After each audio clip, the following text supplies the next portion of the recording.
Rebranding Africa Forum 2015, placé sous le thème « Investir en Afrique, entreprendre pour l'Afrique ». La deuxième édition, qui se tient jusqu'au 18 octobre 2015 à Bruxelles, ambitionne de baliser le terrain pour assurer l'adéquation entre les investissements et l'entrepreneuriat en Afrique.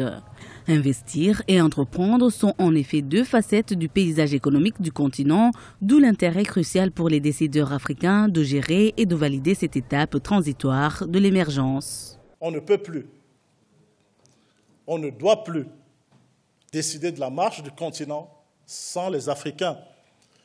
Cette année, je vous propose d'aller dans deux directions.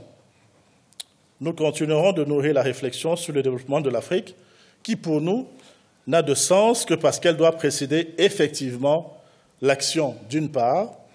Le Rebranding Africa Forum s'inscrira davantage dans cette perspective de concrétisation des idées en favorisant la densification du réseau des bâtisseurs de l'Afrique d'autre part. L'Afrique est une terre d'entrepreneurs, mais ces dernières rencontrent de nombreuses difficultés.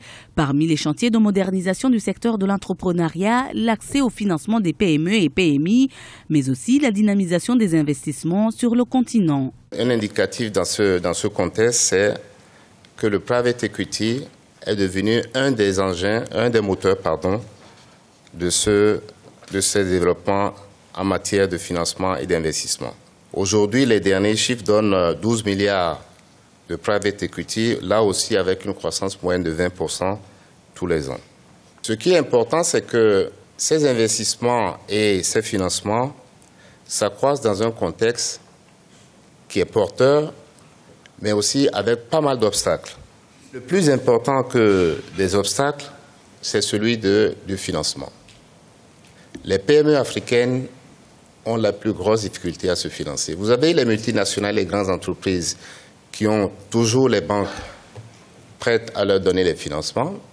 Vous avez les micro-entreprises qui ont la microfinance pour se financer, mais les PME qui sont au milieu ont des difficultés à trouver les ressources pour se financer.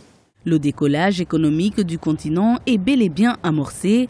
En témoignent les données de la Conférence des Nations Unies sur le commerce et le développement dans son rapport de 2014 sur les perspectives économiques en Afrique. Les investissements directs étrangers pourraient connaître une croissance moyenne de 5,7% en 2015.